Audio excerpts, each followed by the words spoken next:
Hello, this is IP Stories by 4IP Council, a podcast about innovation and intellectual property. Join us and you'll hear about the journeys through invention, creation, and IP understanding of our guests. I'm Marta. And I'm Fernanda.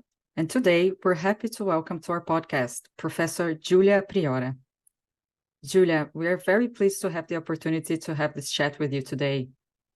You are currently the director of Nova IPSI and assistant professor at Nova School of Law, but your background is very interesting and it involves several countries. Would you like to start by introducing yourself and telling us about the path that has led you to where you are today? Sure. Thank you so much, Marta and Fernanda and the whole team for this kind invite. And that is correct, actually. Despite being Italian, as my accent reveals, I am based at the Nova School of Law here in Lisbon, in Portugal, where I teach intellectual property law and legal research methodologies. Well, the path that got me here is a little bit of a mix. So it's a collection that I really personally treasure of a collection of academic opportunities, experiences, mentors, but also a lot of libraries, people, and also cities. I feel very privileged for having lived and worked in different cities. So I took my first master degree in law in my hometown, Torino, in Italy. Then my second one was in Germany. Then I moved east to earn my PhD at the Central European University when it was still in Budapest. And then I did a postdoc at the Sant'Anna School of Advanced Studies in Pisa. And I have a few other cities that are very dear to me, thanks to teaching and research experiences I had for limited periods of time, but they are all very important, and I'm very grateful for all the experiences I've collected so far. That's an amazing trajectory. And all the cities that you mentioned are such lovely cities. So yeah, that was very lucky. So now focusing a little bit more on your current work and position. I'm sure many of our listeners are not familiar with Nova IPSI, or Nova Knowledge Center on Intellectual Property and Sustainable Innovation, which is the full name. Perhaps you could explain the purpose of this Knowledge Center and what kind of activities do you do there? Yes, Nova IPSI is a newborn, is a new addition to my weekly, actually daily work, but it's a very joyful one. So I'm happy to share a few insights about it. Nova IPSI is right now a group of 22 researchers. I'm one of them, and I'm also the coordinator. Most of the researchers are based here in Lisbon at the Nova School of Law. Some of them are abroad.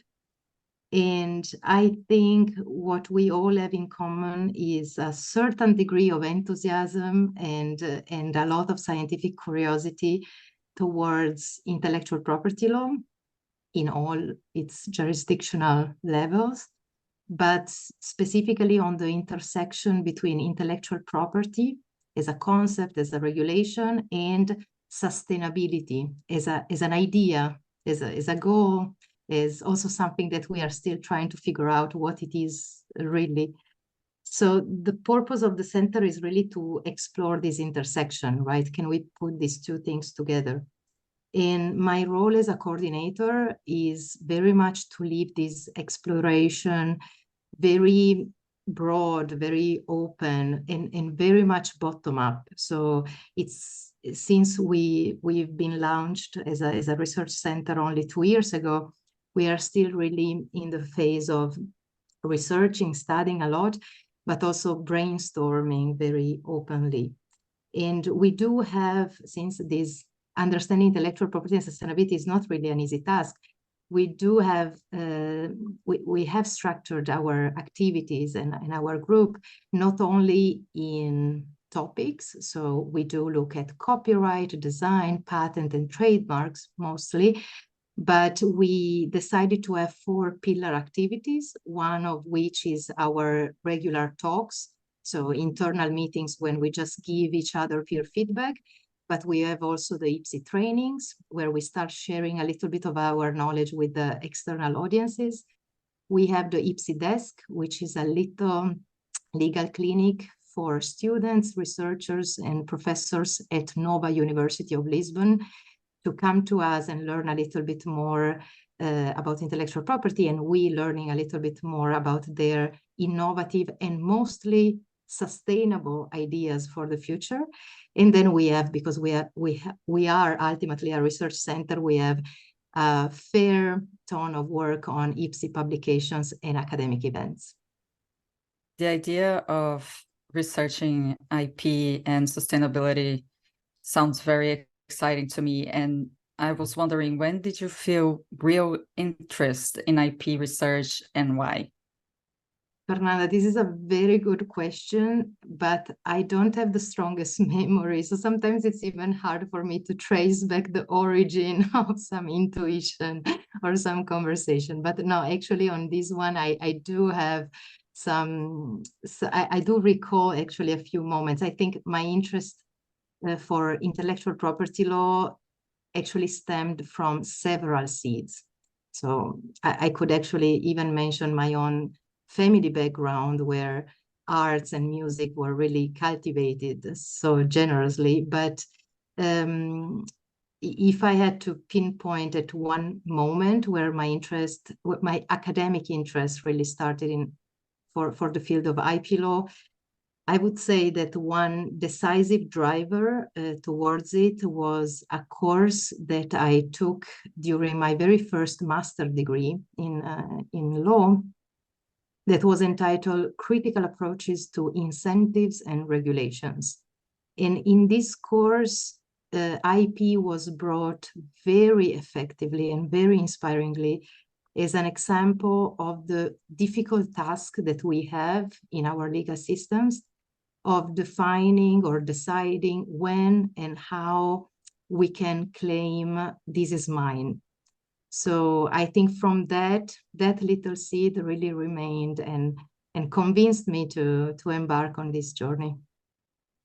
That's a great answer. And I love that we all have our own stories about how did we get to IP. I'm interested in actually asking another question. What do you like the most about the work as a researcher? Fernanda, you're asking me questions that are hardly possible to respond in a concise manner, and I tend to be very talkative, so I'll try my best. I like a lot of things of being a researcher. I even like the fact that it's a difficult job to explain sometimes, because research is something that in the common imagination is usually connected to natural sciences. So I like even to think that some friends or family members may think that I'm a chemistry researcher working in the lab, which I'm not, but I like the idea.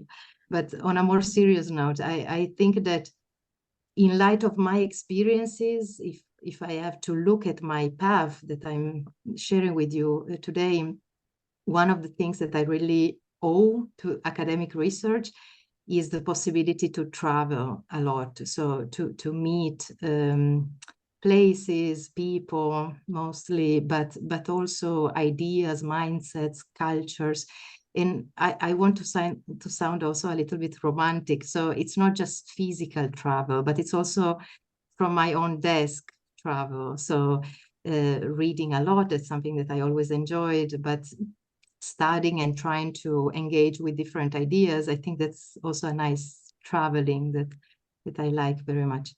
It definitely incentivized me to keep this IP jargon with us, but it incentivized me to learn languages, which is something that I never set for myself as an objective, but I ended up doing, and I'm really happy to have learned languages also for academic research purposes. And yeah, I think if I have to say one reason without talking too much, the act or the thing that I cherish most when I sit down and I do my research, my daily research, is actually the writing part. But I don't really know why I enjoy that so much. It's just the one that I enjoy the most and I feel most satisfied about. Before I move on to the next question that I had in mind, I need to know how many languages do you currently speak and whether you have published in Portuguese. Yes, actually, I recently did. I smile because it was a challenge that I took up, but upon the invitation of actually a dear friend and colleague, Professor Maria Miguel Carvalho from the University of Minho, we co-edited a book about the recent transposition of the Copyright Directive here in Portugal. And I challenged myself to contribute to that in Portuguese language, which is a language I fell in love with and I'm currently studying. Your first question is, I mean, I don't know how to answer because I lost track of the languages that are abandoning me. So right now in my head, there's definitely Portuguese, a lot of it. English because I teach in English, Italian because otherwise my mom will be angry at me not speaking Italian on the phone. And I lived in Germany for many years, for almost 5 years. So I actually studied there. I have the master's degree is in German language and it was on German law. And my French, I don't know where it is, but somewhere in the back of my mind, I also have that. Wow, that's incredible. And yes, it does happen that, doesn't it? That whenever you're beginning to learn a new language, there is like another one that you have to kind of leave behind, at least for a while. So I would like to go back to what you mentioned before about the purpose of Nova IPSI in IP and sustainability. And before we talk about sustainability and your thoughts, I would like to know, because we have heard so much this term, sustainability, that perhaps it would be good to take a step back for a second and talk about its meaning. How would you define sustainability and sustainable innovation? This is actually a very interesting question. I mean, it's not a banal one. It's an internal discussion we are having at Nova IPSI now for about 2 years. So what is sustainability? In our view, what is sustainability? What is the sustainable innovation we refer to in our own name, so in our own nature? I think, again, to try to be very concise, it's always important to keep our mind very open, right? As academic researchers, but also approaching big, important and impactful topics like this one at a global scale, even more so. So as other scholars and colleagues and friends have already pointed out in the scholarship, but also in dissemination activities, sustainability means many things, right? So at least we can refer to two. One, the sustainability in the sense of how solid and resilient a legal system is, or we can think of sustainability in a, pass me the term, SDG sense, right? So sustainability as an environment sustainability, but not only environment, because we know that we have 17 SDGs, so they also talk about social inclusivity, quality of life, prevention of many different emergencies. So that's sustainability. And I actually thought and reflected a lot about it before also accepting to coordinate the center. And I thought maybe sustainable innovation was a slightly better entry point to understand what we could mean by sustainability as a society, as a little research center, as the Portuguese society, as the European one, or the global one. And I thought sustainable innovation, not only because we are doing research on intellectual property, but sustainable innovation is interesting as an idea because it's a little bit of a paradox. So sustainable innovation. Sustainable comes from sustainability, which is actually maintaining something. No, so if it's sustained, it means that it stands. But then innovation is a synonym for change, if you think. I mean, there is no innovation if everything stays the same, right? So in this little paradox, I try to tickle my researchers' minds and ask them, what is sustainable innovation for us? What is not necessarily good or bad, but what is something that moves us forward so that something can stay stronger? It's a little bit philosophical, but that was my provocation to them. The classical answer for you is sustainability right now is consolidating as an idea in different dimensions. So classically, human sustainability, social sustainability, environmental one, and economic one. So these are a little bit the things I have in mind when I approach the term in my work. The most interesting definition in my head is sustainability or sustainable innovation is definitely a term that defines and reflects very well the complexity of our societies. So maybe looking inside that and talking about sustainability with stakeholders, with students, with researchers, maybe it's an interesting entry point to decide, to understand where are we heading to. So it's a little bit more complex and convoluted, but that's how I see it. I really enjoy. So I have been living in Italy for the past 6 years, and I really enjoy asking Italians about the definition of certain terms, because you have such a deep knowledge on the origin of the words, and it's so impressive. That's something, just a curiosity. My next question is, what is the link between sustainability and IP? How can IP help sustainable innovation? I think in a variety of ways. So I see that there is a tendency that is growing also inside our own IP enthusiast circles or bubbles. The tendency is a little bit to think that putting IP and sustainability together is all about the boundaries of IP, right? So exceptions, limitations, negative spaces, public domain. But I actually tend to disagree with that a little bit empirically, because IP legal systems around the world actually have been dealing with sustainability related things. I'm thinking of, I don't know, green technologies, electric cars.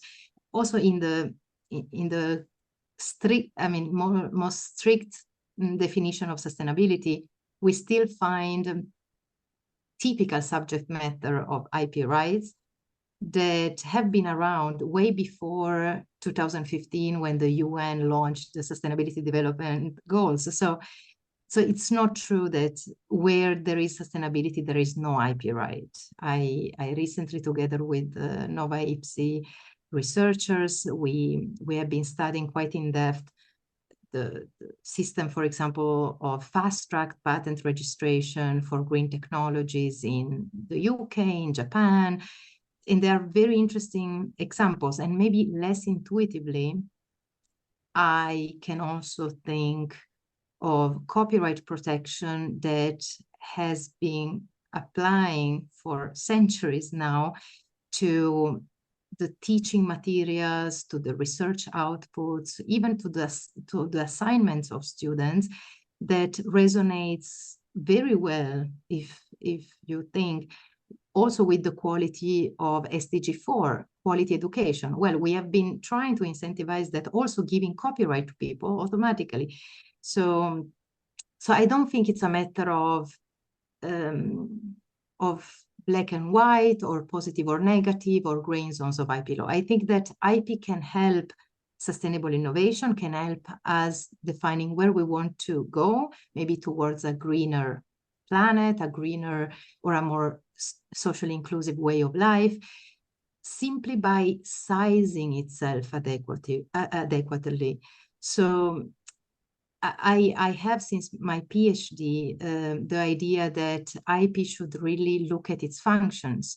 So maybe the best way IP can help to understand first and then promote sustainability is just acknowledging that part of the functions of IP, because it's part of a whole legal system, is also preserving the planet, promoting social well-being, and safeguarding inclusion. So that would be already probably something helpful.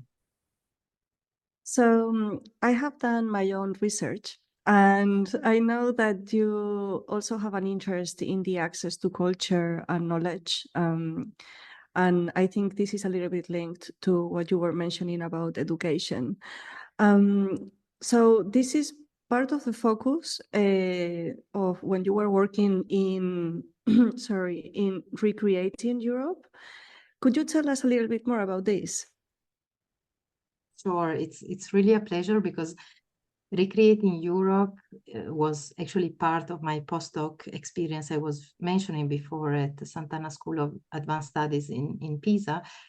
And it really is a remarkable project that was funded under the EU Horizon framework and was coordinated by my PhD mentor, Professor Caterina Sganga, who's from the university in Pisa, Sant'Anna.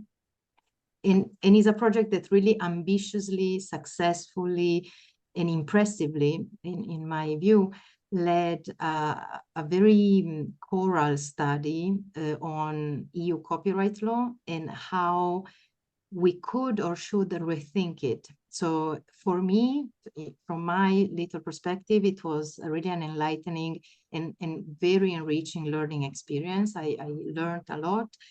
And I actually still use, and I invite you and everyone to check all the outputs of that impressive research effort that are all available as all EU-funded projects, open access on the website, on the repository. So everything is there. I myself rely on those research results a lot in my work. And I think that Recreating Europe, or this choral effort to put scholars together and rethink a whole discipline, which is really something remarkable, is something that we should not be scared to do. So that is one of my main takeaway. I will always be grateful for, especially to Professor Sganga as coordinator. And yes, for me, it was also the occasion to start developing specific focuses. So the exercise of research and the outcome as an ambition was very big, but then each of the researchers involved, as it's very often the case in these big European projects, each of us and me also developed some intuitions. And for me, it was the case to start researching more in depth about how copyright behaves or should behave vis-a-vis educational uses. So how can we really support what happens, or our students and professors, because I felt I was part of that ecosystem anyway. And I also started a focus that then led me to a couple of publications on the idea or the notion of informatory purpose. So the fact that copyright has a lot to say also to our media consumption in a journalistic sense. And both these focuses remained very close to my idea of access to culture and knowledge as something we should always keep in mind. Now, I know I've asked some challenging questions, but I think this is the most challenging one. What achievement are you most proud of from everything that you have accomplished and up until this point of your career? Definitely Fernanda is the hard question interviewer for me today. It's really difficult. It's really difficult because it's so interesting that I would hope to be in a room, in a physical one, offline, and talk for hours, because it's not easy to select one, or it's not easy to say that I'm super proud of something specifically. I'm happy enough to feel at ease and to feel very good with the job and contribution that I'm actually giving to Nova School of Law and to the students I teach to.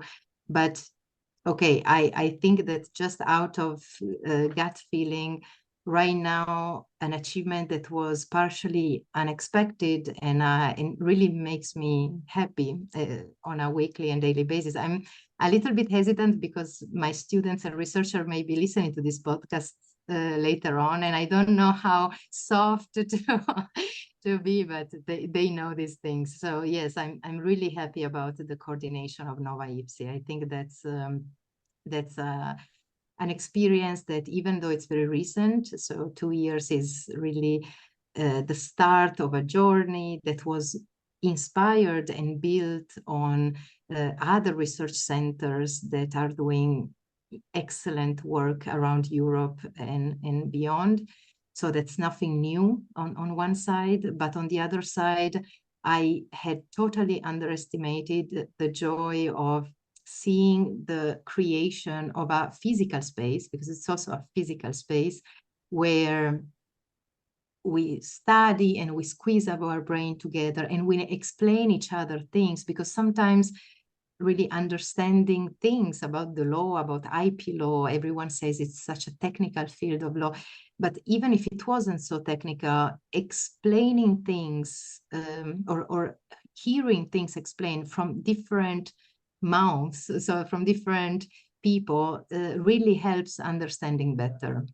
In creating this physical space and seeing, and this is not my merit, but seeing that from a human perspective, everything, the environment is so enjoyable and so relaxed also to navigate, to research, to push also a little bit the boundary, and also to disagree sometimes. That is really something that I consider a little bit magical. So I'm particularly proud of that. And I just hope that the magic will stay with us and the center will have a long life. Well, I think you definitely should feel proud of it. So I have the last question here, because I'm afraid we are reaching the end. If you could only give one piece of advice to your students or future generations of researchers, what would it be? I think here definitely the students who will listen to this podcast will mock me a bit for being repetitive, because actually I have a set of suggestions and pieces of advice that I humbly and very often repeat to them. But I see that sometimes they also help just clearing a little bit the mind and not feeling lost in the research. So one thing that I saw, and I liked also to hear when I was also a master or PhD student, one piece of advice that I think it's particularly fruitful is not to preset the conclusions of what you're working on. So I really like, as we were talking before, the idea of the scientist, so the legal researcher is a scientist, like a real scientist, a natural science one. So we enter the lab, we put on the goggles, and we see what happens with our mixes and with different substances, which in our case are legal arguments and interpretations. So that was, yeah, that is something that I repeat a lot. But then I tend to be also very encouraging of courageous students who want to go to unexplored lands and try the impossible. So my advice in that case is definitely think and try, because I think that's a nice push that keeps us researchers also very motivated to do our job. And then the think and try is challenging enough, because you have to think and study and select your sources well, but then you try and you have to be intellectually honest with yourself and see whether the demonstration you are building actually convinces you. And if it does, then it's definitely some quality work done. So be ready to change your mind. Yes, also. And don't be scared of that, right? There's nothing that is ultimately wrong with that. But it's true that it's more about how you really see your research output coming together. And if you are honest with yourself and at a certain point something is really not convincing or doesn't sound strong enough in your head, it's really difficult that it will convince other people. So yeah, but I think on a less academic note, actually, now I was thinking more, it's also nice from a university perspective, from a community perspective, also to remind students, for example, to celebrate themselves whenever there is an occasion to do so. So an acceptance of a paper or the finishing of a master degree. That is also something that I would just share up as a piece of advice to everyone, to every researcher, because it's also a tough job. So self-celebrations is also a good reminder. Absolutely. Giulia, thank you so much for being with us today. Yes, Giulia, thank you so much. It has been such a pleasure having this chat with you. And I love the last sentence that you said. I think we should definitely celebrate ourselves and the accomplishments. Thank you so much to you for the time, the very interesting questions, and the occasion to chit-chat with you. Thank you. Bye-bye. Thank you for listening to IP Stories by 4IP Council. Visit our website on 4ipcouncil.eu to find out more and check out the links mentioned during this episode. If you liked it, remember to share and subscribe.